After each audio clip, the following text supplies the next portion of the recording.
शांति। बाबा good morning. आज बाबा के 11 अप्रैल 2024 के महावाक्य हैं।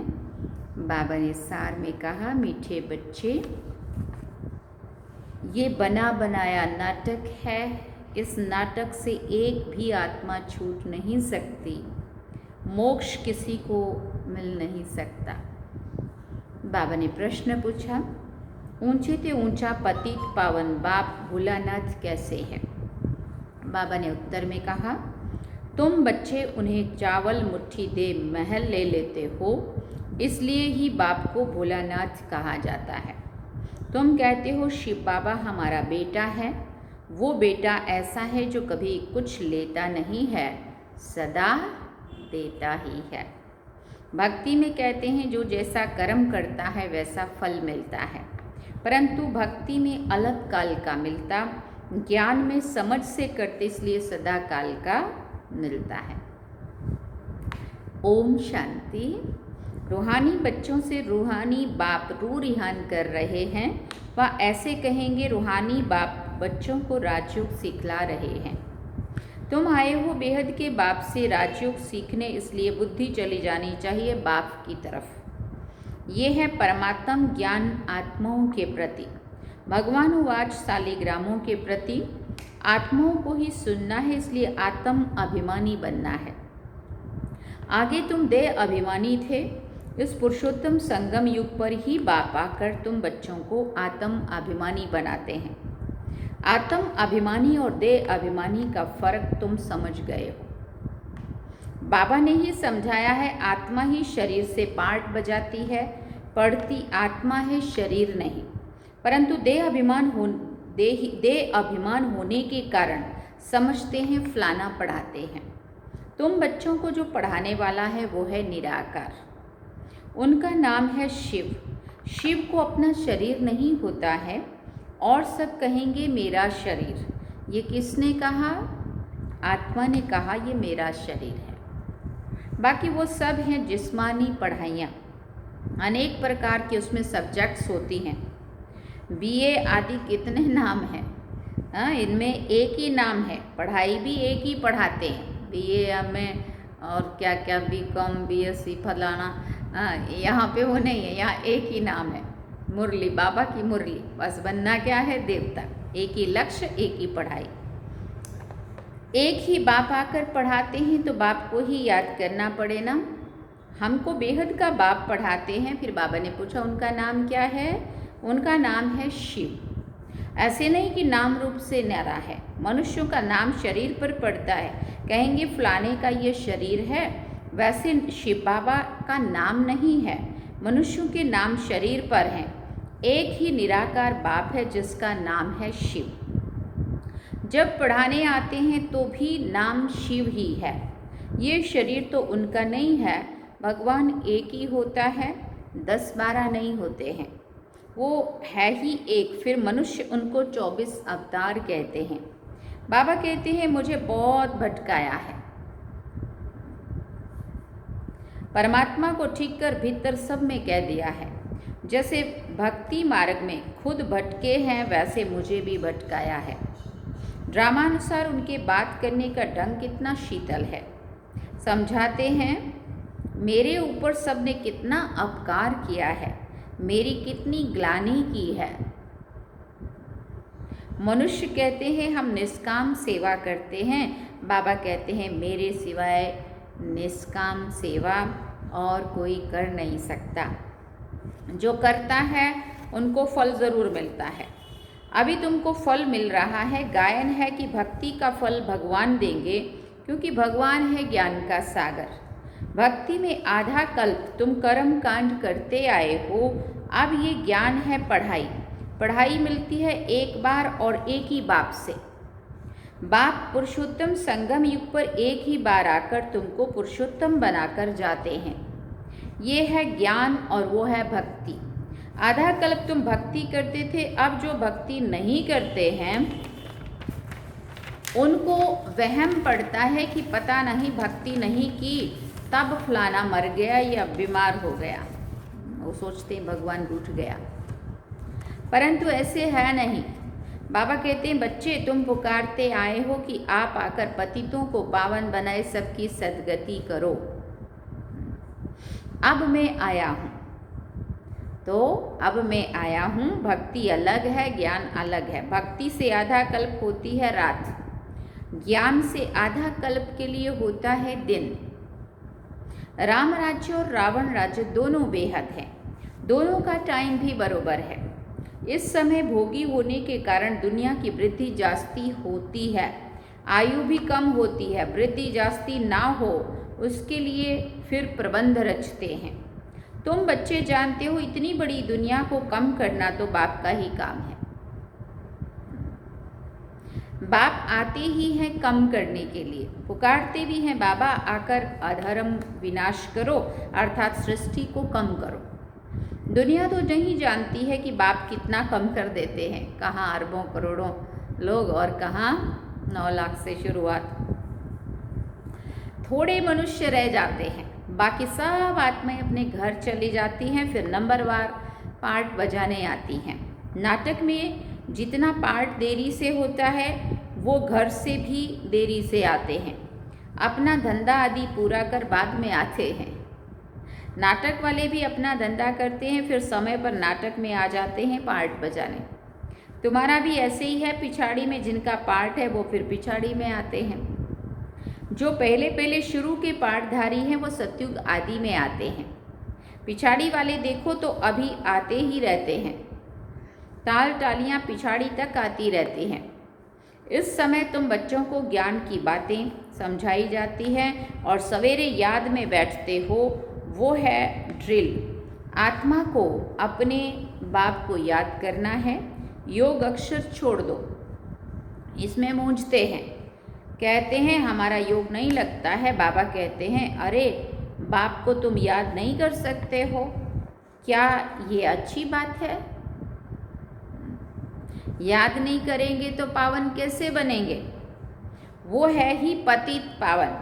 बाप आकर ड्रामा के आदि मध्य अंत का राज समझाते हैं। ये वैरायटी धर्म और वैरायटी मनुष्यों का वृक्ष है।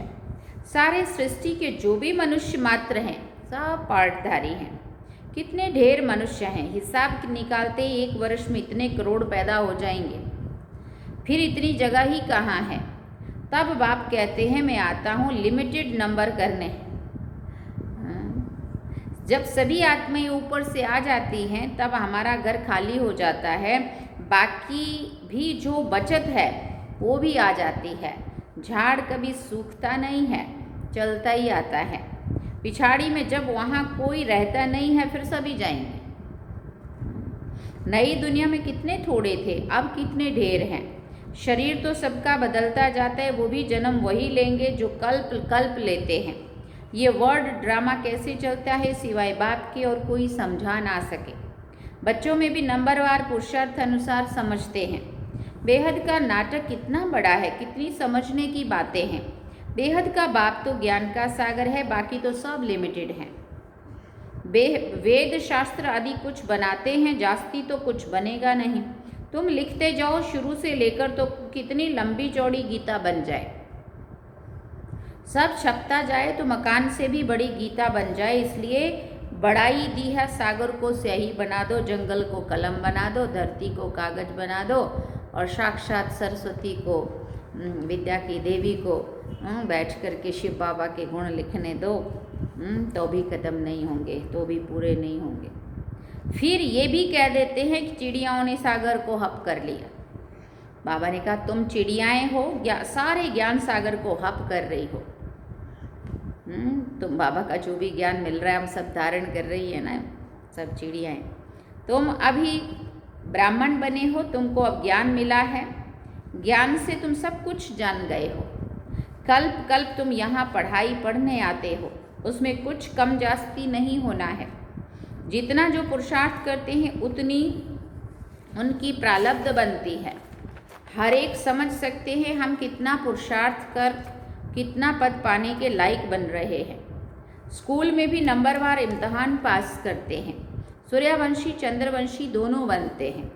जो नापास होते हैं वो चंद्रवंशी बनते हैं। कोई जानते नहीं है कि राम को बाण को क्यों दिया है, क्यों मारा है, क्यों दिया है। तीर कमान दिखाते हैं ना, तो कोई जानते नहीं है कि उनको तीर कमान दे दिया, उनको बांसुरी दे दी, क्यों ऐसा। मारा मारी की हिस्ट्री बना दी है, क्षत्रिय दिखा दिया ना। इस समय है ही मारा मारी। तुम जानते हो जो जैसा कर्म करते हैं उनको ऐसा फल मिलता है। जैसे कोई हॉस्पिटल बनाते हैं तो दूसरे जन्म में उनकी आयु बड़ी और तंदुरुस्त होंगे। कोई धर्मशाला स्कूल बनाते हैं तो उनको आधा कल्प का सुख मिलता है। यहाँ बच्चे जब आते हैं तो बाबा पूछते हैं तुमको कितने बच्चे हैं, तो कहते हैं 3 लौकिक और 1 शिव बाबा, क्योंकि ये वर्षा भी देता है तो लेता भी है।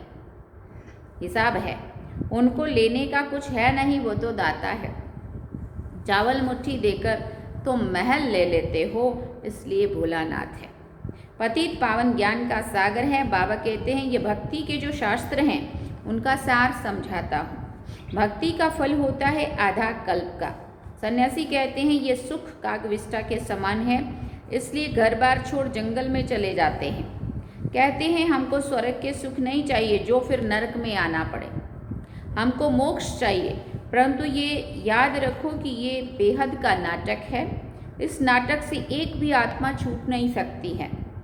बना बनाया नाटक है। तब गाते हैं बनी बनाई बन रही, अब कुछ बननी नहीं, चिंता ताकि कीजिए जो अनहोनी होए। ऐसा दुनिया वाले भी बोलते हैं जिनको पता भी नहीं है ये ड्रामा का। परंतु भक्ति मार्ग में चिंता करनी पड़ती है। जो कुछ पास किया है वो फिर होगा। 84 का चक्र तुम लगाते हो, ये कभी बंद नहीं होता। बना बनाया ड्रामा है, इसमें तुम अपने पुरुषार्थ को उड़ा कैसे सकते हो। फिर बाबा ने कहा तुम्हारे कहने से तुम निकल नहीं सकते हो। मोक्ष को पाना, ज्योति ज्योत समाना, ब्रह्म में लीन होना, ये एक ही बात है ना। अनेक मतें हैं, अनेक धर्म है। फिर कह देते तुम्हारी गतमत तुम ही जानो। जब कुछ समझ नहीं आता है तो बोलेंगे तुम्हारी गतमत तुम ही जानो। अब तुम्हारी श्रीमत से सदगति मिलती है सो तुम ही जानते हो। तुम जब आओ तब हम भी जाने और हम पावन भी बने। पढ़ाई पढ़ें और हमारी सदगति हो। जब सदगति हो जाती है तो फिर और कोई बुलाते ही नहीं है। इस समय सबके ऊपर दुखों के पहाड़ गिरने हैं। खूने नाहक खेल दिखाते हैं और गोवर्धन पहाड़ भी दिखाते हैं। उंगली से पहाड़ उठाया, तुम इसका अर्थ जानते हो। तुम थोड़े से बच्चे इस दुखों के पहाड़ को हटाते हो, दुख भी सहन करते हो। तुमको वशीकरण मंत्र भी सबको देना है। कहते हैं तुलसीदास चंदन घिसे, तिलक राजाई का तुमको मिलता है, अपनी अपनी मेहनत से। वो भी तुम राजाई के लिए पढ़ रहे हो। राजयोग जिससे राजाई मिलती है वो पढ़ाने वाला एक ही बाप है। अब तुम घर में बैठे हो, ये दरबार नहीं है। दरबार उसको कहा जाता है जहाँ राजाएं महाराजाएं मिलते हैं, राजा का दरबार होता है। ये पाठशाला है। समझाया जाता है कोई ब्राह्मणी विकारी को ले आ नहीं सकती है, पतित वायुमंडल को खराब कर देंगे, इसलिए अलाउ नहीं करते हैं। जब पवित्र बने तब अलाउ किया जाए। अभी कोई कोई को अलाउ करना पड़ता है। अगर यहाँ से जाकर पतित बने तो धारणा नहीं होगी। ये हुआ अपने आप को श्रापित करना। विकार है ही रावण की मत। राम की मत छोड़ रावण की मत से विकारी बन पत्थर बन पड़ते हैं। ऐसी गरुड़ पुराण में बहुत रोचक बातें लिख दी है। बाबा कहते हैं मनुष्य मनुष्य ही बनता है, जानवर आदि नहीं बनता है। पढ़ाई में कोई अंधश्रद्धा की बात नहीं होती है। तुम्हारी ये पढ़ाई है। स्टूडेंट पढ़कर पास होकर कमाते हैं। अच्छा, मीठे मीठे सिकिल दे बच्चों प्रति माता पिता बाप दादा का याद प्यार और गुड मॉर्निंग। रूहानी बाप की रूहानी बच्चों को नमस्ते। हम रूहानी बच्चों की रूहानी माता पिता बाप दादा को दिलवा जान सिकवा प्रेम से याद प्यार गुड मॉर्निंग नमस्ते। थैंक यू बाबा, शुक्रिया बाबा। अवधारणा के लिए मुख्य सार है। पहला पॉइंट, वशीकरण मंत्र सबको देना है। पढ़ाई की मेहनत से राजाई का तिलक लेना है। इन दुखों के पहाड़ को हटाने में अपनी उंगली देनी है। अपनी उंगली देनी है माना इस कलयुगी दुनिया को परिवर्तन करने के लिए अपना सहयोग देना है। दुखों के पहाड़ को हटाने में अपनी उंगली देनी है। दूसरी बात बाबा ने कही, संगम युग पर पुरुषोत्तम बनने का पुरुषार्थ करना है। बाप को याद करने की ड्रिल करनी है। बाकी योग योग कहकर मूंझना नहीं है, कंफ्यूज नहीं होना है, क्योंकि योग शब्द जब हम बोलते तो बड़ा कठिन सा समझने लगते हैं। जब हम बाबा को याद करना बोलते तो इजी लगने लगता है ना। इसलिए योग योग कहकर मूंझना नहीं है, बाबा को याद करना है, बड़ा सरल रीति से करना है।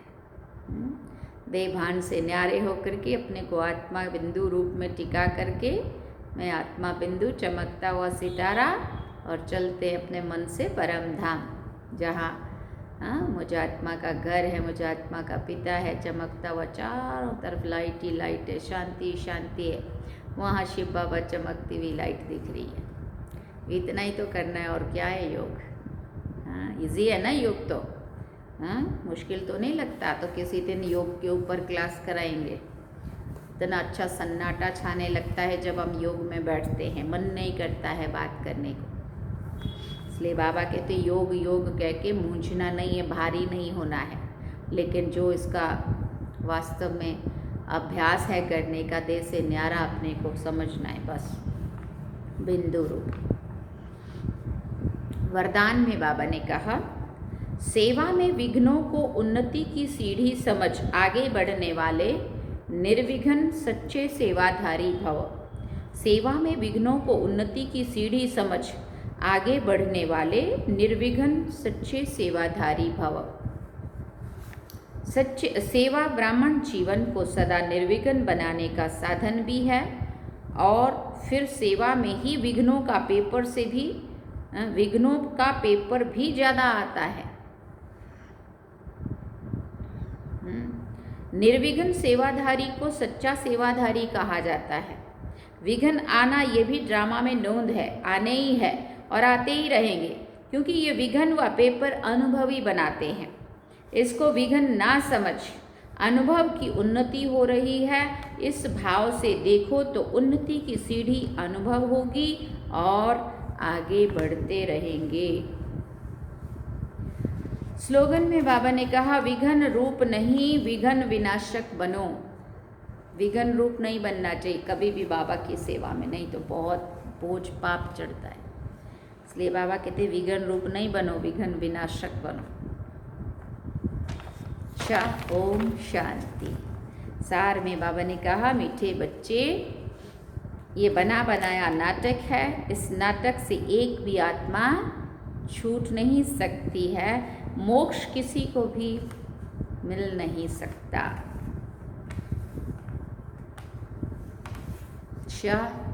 ओम शांति। ये थे बाबा के आज के महावाक्य जो हम सभी ने सुने। अब हम चलते हैं बाबा की याद।